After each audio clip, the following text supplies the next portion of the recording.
dapat ku tanggung. Di dalam Dia yang memberi Tuhan Yesus, Tuhan Yesus penolong dan sahabat. Tetap percaya Tuhan, tetap percaya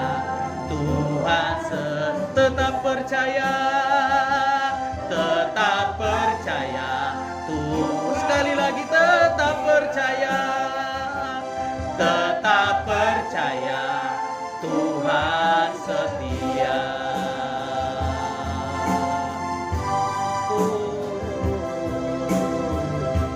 Terima kasih Tuhan buat puji-pujian hari ini, penyembahan kami di hadapan-Mu. Biarlah itu menjadi dupa yang harum di hadapan-Mu. Berkati semua hamba-hamba-Mu yang telah Tuhan Yesus hadir saat ini, bahkan yang telah menaikkan pujian penyembahan kami.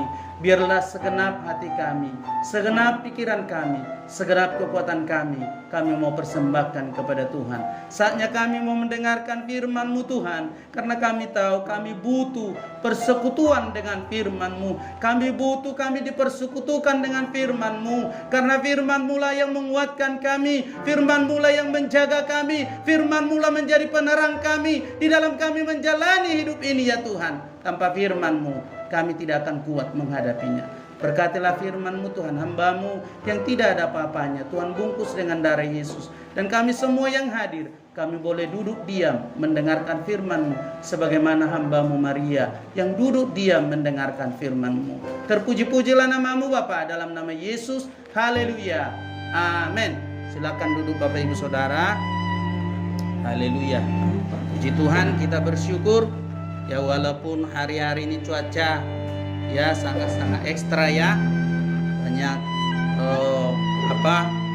panasnya tidak karuan ya, dimana kekeringan ya. Tapi kita bersyukur, kita yakin firman Tuhan dan pujian kita berkata tadi bahwa segala perkara dapat kita tanggung di dalam Dia yang memberikan kekuatan kepada kita. Amin.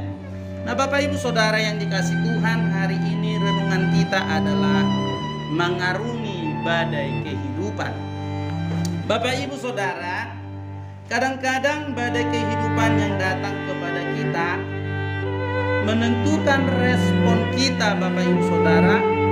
Kehidupan kita itu kadang-kadang tanpa kita pernah pikirkan, tanpa pernah kita bayangkan, kadang-kadang terjadi dalam kehidupan kita. Bapak Ibu Saudara, ada sebuah kisah, yaitu pada tahun 1999 ya, pesawat kecil yang dipiloti oleh John F. Kennedy Jr.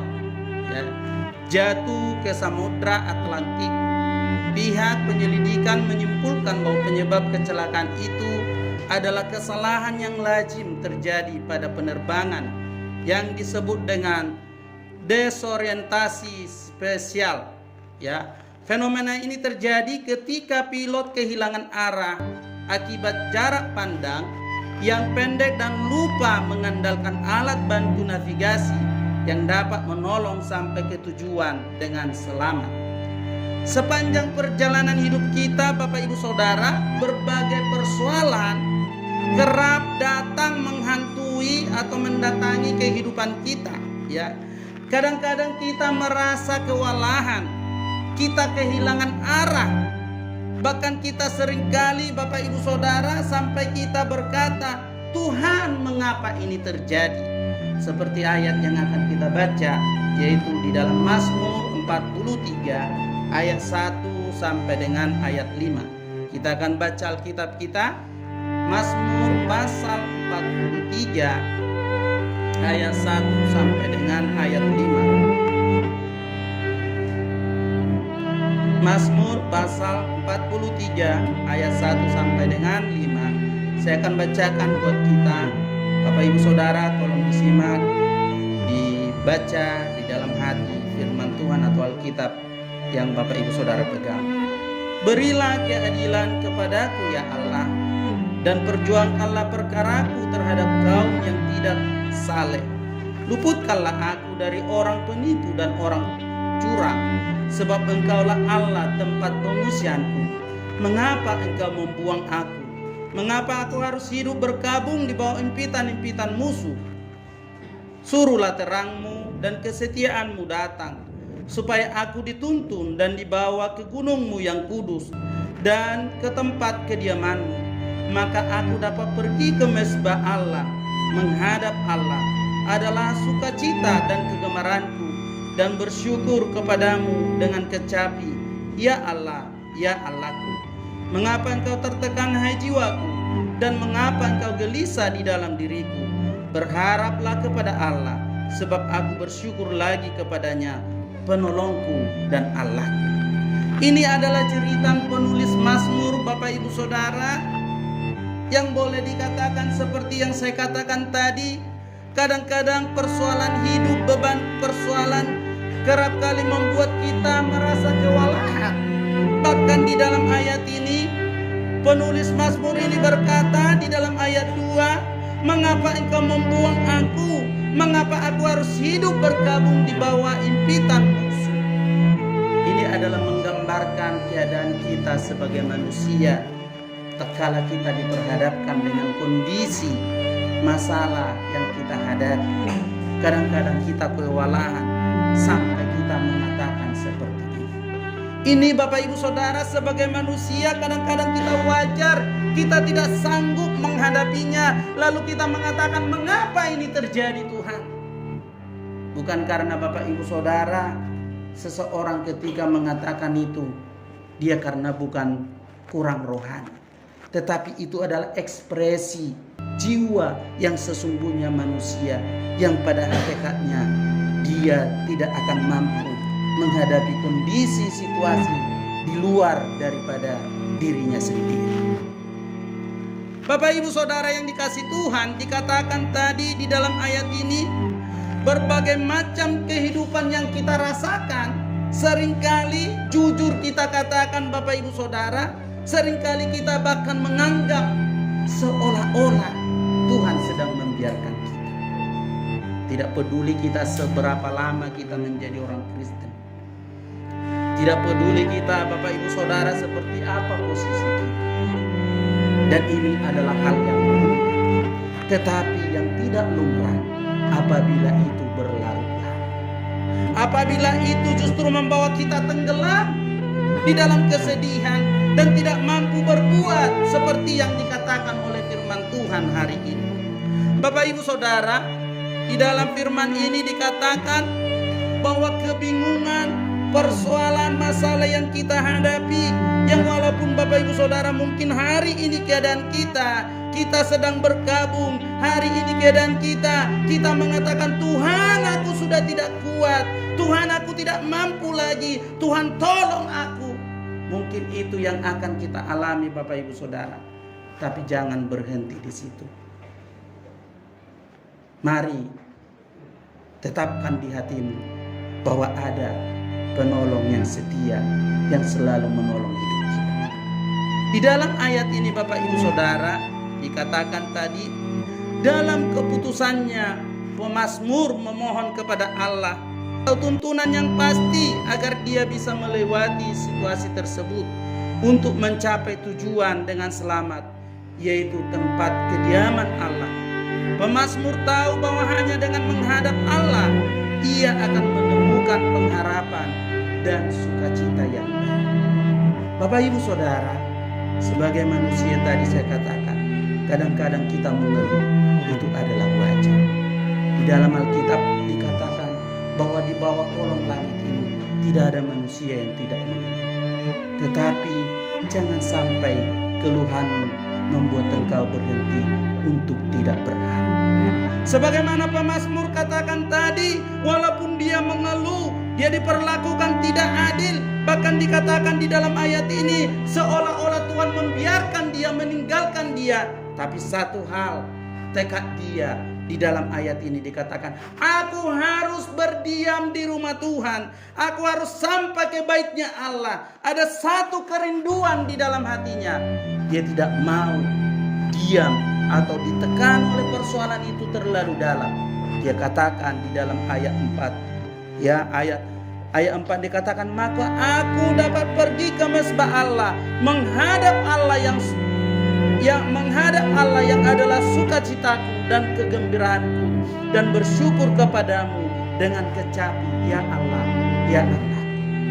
Pemazmur tahu, Bapak Ibu Saudara, kekuatan dari luar dirinya, kekuatan dalam dirinya tidak akan mampu menghadapinya.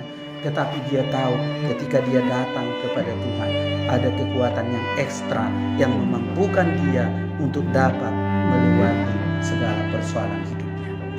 Hari ini Bapak Ibu Saudara, apa keadaan kita?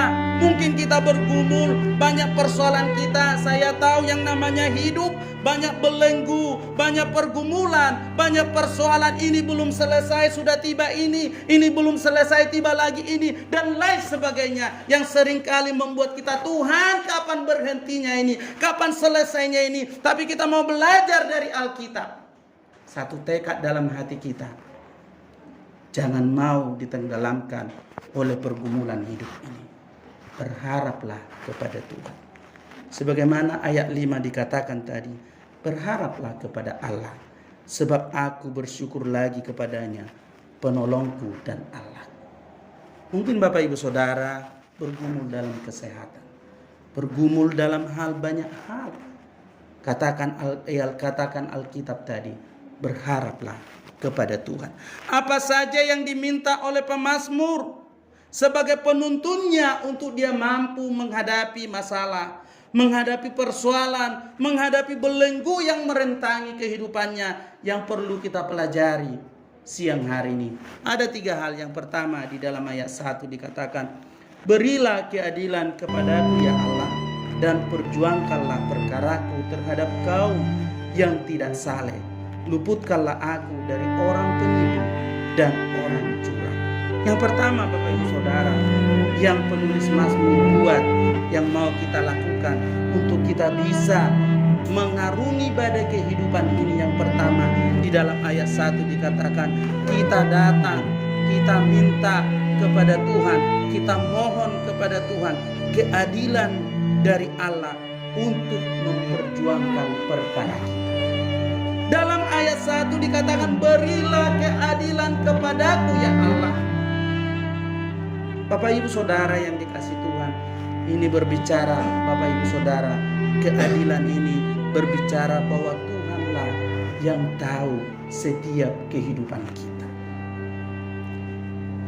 Di dalam Yeremia 17 ayat 10 dikatakan, aku tahu, aku Tuhan yang menyelidiki hati, yang menguji batin, untuk memberi belasan kepada setiap orang setimpal dengan tingkah langkahnya, setimpal dengan hasil perbuatannya. Barang siapa yang mempunyai perkara yang jujur, boleh berharap kepada Allah bahwa Tuhan akan memperjuangkan perkara kehidupan. Agar kita Bapak Ibu Saudara, supaya Tuhan dapat memperjuangkan hidup kita Bapak Ibu Saudara dalam ayat ini, yang perlu kita pelajari di dalam ayat ini, bahwa kita pun harus mempunyai, atau hidup kita ini harus jujur di hadapan Tuhan. Tanpa hidup yang jujur, tanpa hidup yang berkenan kepada Tuhan, maka pembelaan Tuhan tidak akan datang kepada kita. Maka penulis Mazmur ini berkata tadi, ya, berilah keadilan kepadaku ya Allah, dan perjuangkanlah perkaraku terhadap kaum yang tidak saleh. Ketika dikatakan berilah keadilan, ini berbicara Bapak Ibu Saudara bahwa penulis Mazmur ini barangkali dia sadar ada perbuatan yang tidak berkenan di hadapan Tuhan. Ada dosa yang membuat dia terbelenggu, ada persoalan hidup yang dari dirinya sendiri. Lalu dia datang kepada Tuhan, Tuhan berilah keadilan-Mu, berilah pengampunan-Mu, berilah anugerah-Mu kepadaku. Dan barangkali ada perkara-perkara dari luar, lalu dikatakan oleh penulis Mazmur ini, perjuangkanlah perkara. Ini berbicara Bapak Ibu Saudara, persoalan yang dihadapi bukan bersumber dari dirinya, tetapi dari orang-orang yang tidak mampu. Di dalam ayat ini, atau beberapa penafsir mengatakan bahwa ayat ini ditulis oleh Daud ketika dia dikejar-kejar oleh Saul yang walaupun pada hakikatnya Raja Daud tidak bersalah. Dia tidak membalas persoalan itu. Dia tidak mengharapkan dia akan membalaskan masalah itu, tapi dia serahkan kepada Tuhan. Biarlah Tuhan melakukan perkaranya kepada musuh-musuh. Kalau kita lihat Bapak Ibu Saudara, ketika berulang kali Raja Daud dapat punya kesempatan untuk membalaskan atau untuk membinasakan Raja Saul, tapi dia katakan, aku tidak akan membunuh orang yang dikurangi Tuhan. Bapak Ibu Saudara yang dikasih Tuhan, ketika kita serahkan semua ke dalam tangan Tuhan, hidup kita memang benar-benar jujur di mata Tuhan. Tidak ada yang tersembunyi. Kalaupun ada belenggu-belenggu, ada kekurangan, ada dosa kita bawa di hadapan Tuhan. Kita minta pengampunannya, kita minta keadilannya untuk menolong kita Bapak Ibu Saudara. Maka percayalah, perkaramu, perkaraku, Tuhan akan mampukan kita untuk menghadapinya. Bahkan di dalam ayat ini, perjuangkanlah perkaraku. Ini searah dengan yang dikatakan oleh firman Tuhan. Tuhan akan berperang buat kamu. Yang penting atau dikatakan di dalam ayat itu, kamu berdiam saja. Tuhan akan melakukan perkaranya. Tuhan yang berperang menggantikan kita Bapak Ibu Saudara. Kita tidak perlu ingin membalaskan apapun itu. Serahkan semua kepada Tuhan. Maka Dia yang akan melakukan. Ini yang pertama. Bagaimana kita dapat mengarungi badai kehidupan ini. Yang pertama Bapak Ibu Saudara, kita datang, kita mohonkan kepada Tuhan agar Tuhan yang memperjuangkan kehidupan kita.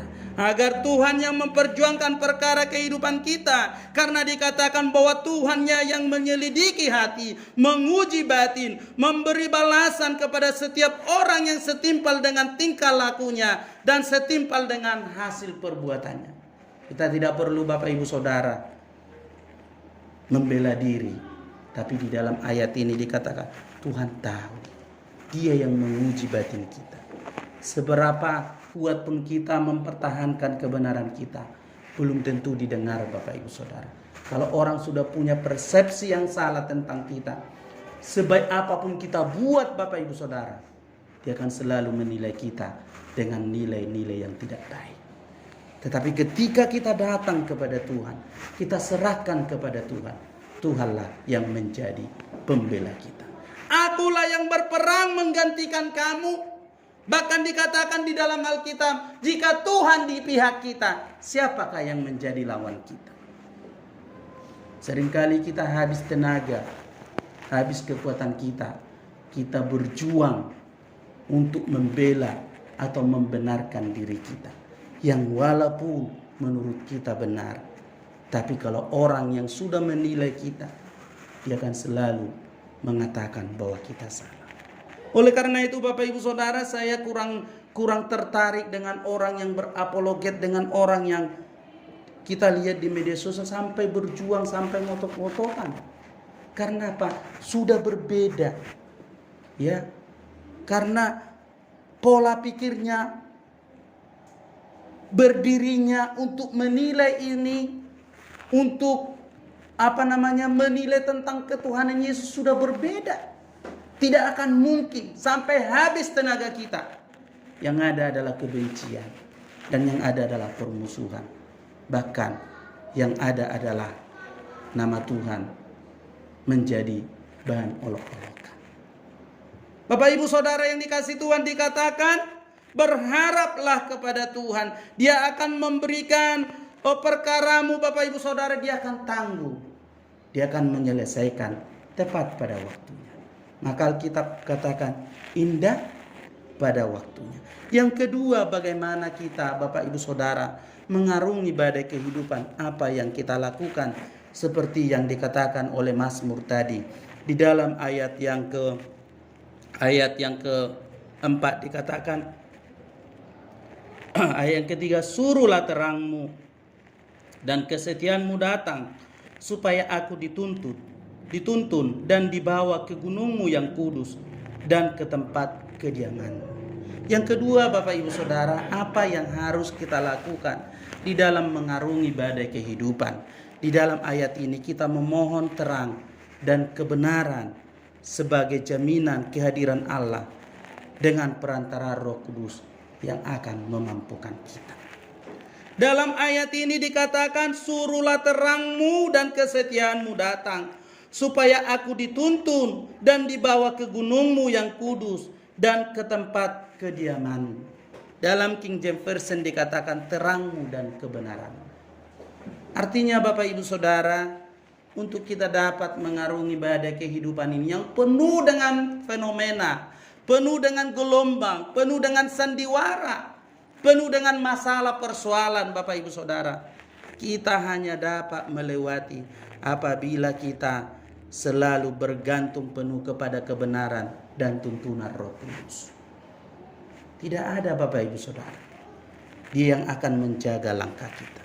Maka di dalam ayat 3, suruhlah terangmu dan kesetiaanmu datang, supaya aku dituntun dibawa ke gunungmu yang kudus dan ke tempat kediamanmu. Bapak Ibu Saudara yang dikasih Tuhan, Yohanes 8 ayat 20. Ayat 2 dikatakan, Roh yang memberi hidup telah memerdekakan kamu dalam Kristus dan hukum dosa dan hukum maut.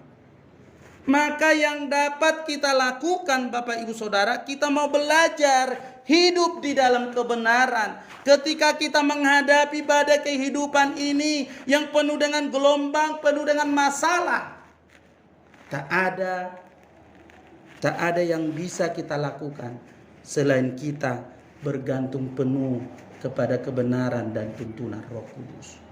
Inilah yang malam yang kita rindukan. Inilah yang harus kita perjuangkan, yang harus kita selidiki siang dan malam. Ada lagu mengatakan, sabdamu bagai padamu Tuhan tempatku berteduh dari semua kepalsuan dunia. Hanya firman Tuhan. Ketika kita mau dipimpin oleh Roh Kudus, dipimpin oleh firman Tuhan, maka percayalah, badai itu akan kita bisa hadapi. Badai itu akan bisa kita lewati. Di dalam kitab Yohanes dikatakan, Bapak Ibu Saudara, kamu akan mengenal kebenaran dan kebenaran itulah yang akan memerdekakan. Ketika kita membaca firman Tuhan, kita perlu tuntunan Roh Kudus. Jangan sampai kita di dalam belajar firman Tuhan atau membaca firman Tuhan menggunakan akal pikiran kita. Roh Kudus akan memberikan iluminasi, pemahaman firman Tuhan kepada saya dan saudara. Maka di dalam ayat ini, ketika kita merasa bingung dan tersesat, Allah yang setia lewat penyertaan Roh Kudus dan kehadirannya yang penuh dengan kasih dapat menghibur dan menerangi jalan kita. Ketika kita, Bapak Ibu Saudara, mengarungi badai kehidupan ini, kita membutuhkan Roh Kudus karena Dialah yang akan memberikan penghiburan dan akan menerangi jalan kehidupan kita. Maka penulis Mazmur berkata, firman-Mu pelita bagi kaki. Pernah nggak kita pikirkan kenapa kok pelita ditaruh di kaki? Rata-rata orang bawa pelita di mana? Kalau nggak di sini ya di tangan. Tapi ini kok di kaki? Artinya Bapak Ibu Saudara,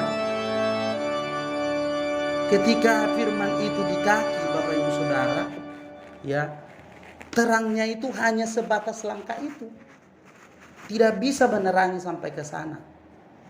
Maka yang dikatakan firman-Mu pelita bagi kakiku, artinya kita hari langkah demi langkah kita harus menjadikan firman Tuhan menjadi terang kita. Karena terang firman itu tidak bisa menerangi sampai ke jalan sana. Maka penulis Mazmur mengajarkan, firman-Mu pelita bagi kakiku, hari demi hari kita harus bergaul dengan firman-Nya. Supaya kita dapat menjalani dan kita dapat terang di dalam langkah demi langkah perjalanan hidup kita. Kalau sekali kita baca firman Tuhan langsung bisa menerangi beberapa meter atau beberapa kilometer, maka tidak perlu hari demi hari kita akan membacanya. Itulah dikatakan firman-Mu pelita bagi kakiku. Bapak Ibu Saudara, dikatakan tadi bahwa menghadapi atau mengarungi badai kehidupan ini, kita membutuhkan kebenaran firman Tuhan dan Roh Kudus yang memberikan kasih dan penghiburan untuk menerangi jalan hidup kita. Orang-orang yang dituntun Allah akan dituntunnya ke gunungnya yang kudus dan ke tempat kediamannya. Oleh sebab itu Bapak Ibu Saudara, orang-orang yang menganggap dirinya dipimpin oleh Roh Kudus namun berpaling dari ibadah-ibadahnya, ia adalah orang yang menipu dirinya sendiri. Maka di dalam ayat ini dikatakan tadi, suruhlah terangmu dan kesetiaanmu datang, supaya aku dituntun dibawa ke gunungmu yang kudus dan ke tempat kediamanmu. Orang yang menerima tuntunan, terang, kebenaran firman Tuhan akan menuntun dia semakin hari semakin beribadah kepada Tuhan. Orang yang menerangi, yang diterangi oleh Roh Kudus akan selalu Bapak Ibu Saudara memperhatikan bagaimana ibadahnya di hadapan Tuhan. Bagaimana keadaan rohaninya sekarang ini. Bagaimana hidupnya sekarang ini. Apakah dia sedang terbangun atau sedang tertidur. Maka di dalam ayat ini dikatakan, supaya aku ke gunungmu yang kudus. Jadi terang, tuntunan Roh Kudus membawa seseorang semakin hari semakin beribadah kepada Tuhan. Berbicara tentang ibadah, jangan kita langsung pikirkan hanya ruang lingkup yang kecil yang begini Bapak Ibu Saudara. Tetapi ibadah yang sejati adalah hidup saya dan saudara. Tidak tahukah kamu bahwa tubuhmu adalah bait suci Allah? Bahkan di dalam kitab Roma dikatakan bahwa ibadah yang sejati adalah mempersembahkan hidup kita kepada Tuhan. Kalau orang yang sudah mempersembahkan hidupnya kepada Tuhan, maka ibadah-ibadah yang sifatnya formal pun dia akan selalu setia kepada Tuhan. Karena itulah tuntunan dari Roh Kudus itu. Tidak membuat orang itu jauh dari persekutuan, tetapi dia selalu mendekatkan diri ke dalam persekutuan. Maka di dalam ayat ini dikatakan, membawa aku ke tempat kudus, ke gunungmu yang kudus, dan ke tempat kediaman. Bapak Ibu Saudara yang dikasih Tuhan, dalam Ibrani 10 ayat 25 dikatakan, janganlah kita menjauhkan diri dari pertemuan-pertemuan ibadah kita, seperti yang dibiasakan oleh beberapa orang, tetapi marilah kita saling menasehati dan semakin giat melakukannya menjelang hari Tuhan yang mendekat. Ini searah dengan apa yang dikatakan penulis Mazmur ini. Orang yang diterangi oleh tuntunan Roh Kudus atau yang diterangi oleh kebenaran firman Tuhan, dia akan berkata seperti Ibrani ini Bapak Ibu Saudara, tidak akan mengambil sikap seperti orang-orang yang menjauhkan diri dari tempat ibadah. Tapi dikatakan, janganlah kamu menjauhkan diri dari pertemuan-pertemuan ibadah seperti yang dilakukan oleh beberapa orang, tetapi marilah kita saling menasihati. Bapak Ibu Saudara, berbicara tentang pertemuan ibadah bukan harus ratusan Bapak Ibu Saudara, bukan harus ribuan, tapi dikatakan Alkitab 2-3 orang berkumpul dalam nama Tuhan, aku ada. Ibadah di rumah tangga, ibadah di komsel dan lain sebagainya. Berbicara tentang ibadah bukan soal banyaknya Bapak Ibu Saudara, tetapi 2-3 orang berkumpul di dalam Tuhan, kita sehati, maka Tuhan akan hadir, dipermuliakan dalam ibadah kita. Kalau hanya berkumpul banyak Bapak Ibu Saudara, tapi kita nggak sehati, di stadion sana paling banyak yang berkumpul, tapi tidak bisa dijamin Allah hadir atau dipermuliakan. Dan banyak sekarang ini kita melihat tempat ibadah yang rame. Banyak Bapak Ibu Saudara. Tapi belum tentu ada kesehatan. Yang ada adalah saingan. Siapa yang dekat, rumahnya kalau di tempat yang mewah. Tapi kalau yang di gang-gang, belum tentu Bapak Ibu Saudara. Maka dikatakan di dalam ayat ini bahwa orang yang dituntun kebenaran itu, dia akan semakin mendekatkan diri ke dalam persekutuan. Yang terakhir Bapak Ibu Saudara, di dalam ayat 4 dikatakan, maka aku dapat pergi ke mezbah Allah, menghadap Allah yang adalah sukacitaku dan kegembiraanku, dan bersyukur kepadamu dengan kecapi, ya Allah, ya Allahku. Yang ketiga Bapak Ibu Saudara, bagaimana kita mengarungi badai kehidupan ini. Maka dikatakan di dalam ayat ini Bapak Ibu Saudara, bahwa orang supaya kita dapat menghadapi badai kehidupan ini, maka kegemaran kita, kesukaan kita adalah memuji, memuliakan, membangun mezbah di hadapan Tuhan. Dikatakan dalam ayat 4, maka aku dapat pergi ke mezbah Allah, menghadap Allah yang adalah sukacita dan kegembiraan. Luar biasa penulis Mazmur ini. Sukacita dia, kegembiraannya adalah menghadap Allah. Dan inilah yang mau kita tanamkan Bapak Ibu Saudara, supaya setiap kita mau menghadap Tuhan ada kegembiraan, ada sukacita. Jangan sampai sudah hari Jumat, hari Sabtu, hari Minggu lagi. Udah capek Senin sampai Jumat, Sabtu, hari Minggu lagi. Tapi di dalam ayat ini dikatakan sukacitanya adalah menghadap Tuhan. Maka di dalam Mazmur 42 ayat 2 dikatakan, jiwaku haus kepada Allah yang hidup, bila aku boleh datang melihat Allah. Bapak Ibu Saudara yang dikasih Tuhan, Mazmur 122 ayat 1 dikatakan, aku bersukacita ketika dikatakan orang kepadaku, mari kita pergi ke rumah Tuhan. Inilah sukacita orang-orang percaya. Dan saya yakin percaya kita semua, sukacita kita adalah datang beribadah kepada Tuhan. Amin. Bapak Ibu Saudara, ketika kita datang beribadah harus memeriksa kelayakan kita, ya. Semakin kita dekat dengan Tuhan, maka kita akan semakin melekat kepadanya. Yang Tuhan mau dalam persekutuan itu adalah kita datang beribadah. Yang Tuhan mau tidak hanya mendengar firman. Kalau hanya mendengar firman di rumah bisa. Buka YouTube kan? Hari ini banyak firman di situ. Lebih hebat dari saya, lebih hebat dari yang lain. Mau yang lucu ada, mau yang teologis ada. Yang mau apa lagi? Yang mau agak-agak menyimpang ada semua. Tetapi apa gunanya kita datang beribadah? Supaya kita bisa menunggal, bersekutu satu sama lain, bersekutu dengan Tuhan, bersekutu dengan sesama. Kalau kita di rumah nonton YouTube, bagaimana kita bisa bersekutu dengan sesama? Maka hakikat ibadah itu sebenarnya di situ. Bukan hanya sekedar dengar firman dan sekedar memuji-muji Tuhan. Di rumah bisa kita lakukan. Tetapi kehadiran saya dan saudara dapat memberi kehangatan bagi yang lain.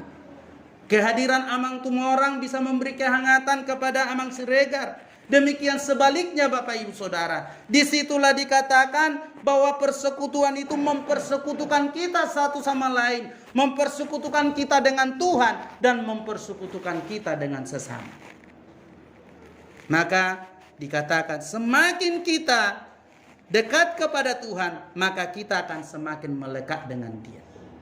Semakin banyak waktu yang kita berikan pada Tuhan, maka kita akan makin melekat kepada Tuhan.